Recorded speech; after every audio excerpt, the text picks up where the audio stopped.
குறைந்த காலம் சாதிக்க தேவையில்ல. நாம் நரகத்தை விட்டும் நம்ம பாதுகாத்துக் கொள்றதுக்காவது உலகத்தில் அமல் செய்வோம்.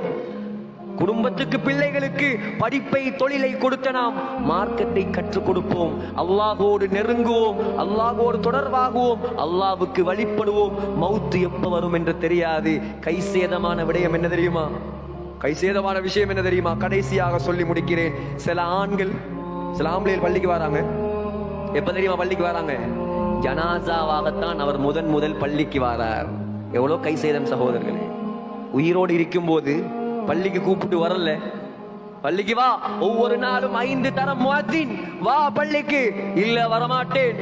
கஸ்ட்ல போனாங்க, உலமாக்கள் போனாங்க, தாயிகள் போனாங்க, வா பள்ளிக்கு. இல்ல வரமாட்டேன். வரல. மௌத்தாகினாய், வரலையா? காலையும் கையையும் கட்டி கொண்டு வருவான் பள்ளிக்கு. கால கைய கட்டி கொண்டு வந்து வைப்பார்கள். உலகத்துல உயிரோடு இருக்க போல வரலையா? இவ்வளவு கைசேதம். சில பெண்கள் மறைந்திருக்க வேண்டிய பெண்கள் முதலாக தன்னை முழுமையாக மறைப்பது கஃன் துணியால் தான் மறைக்கிறாங்க. எவ்வளவு கைசேதம் சகோதரர்களே! அந்நிய ஆண்களுக்கு முன்னால் வரக்கூடாது, முடியை காட்டக்கூடாது, குலைந்து பேசக்கூடாது. குர்ஆனையும் ஹதீஸையும் சொன்னார்கள் உலமாக்கள். விளங்கவில்லை.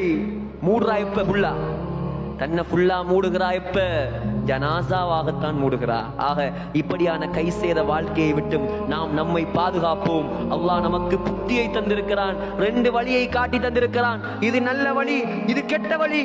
தேர்ந்தெடுக்கும் உரிமையை நம்முடைய கையில் தந்திருக்கிறான். அல்லாஹ்ட மேல பழி போடலாம் யாருக்கும். விளங்கிக் கொள்ளுங்கள், அல்லாஹ்ட மேல யாருக்கும் பழி போடாது.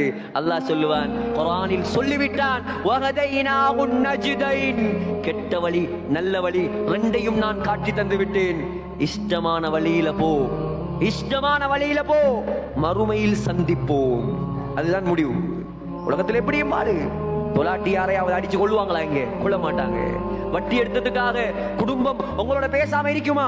பேசாம இருக்காது. வருவாங்க, போவாங்க. அங்க வாங்க, எல்லாரும் இங்க இல்ல, அங்க வாங்க. அங்கதான் உங்களுக்குரிய தீர்ப்பு.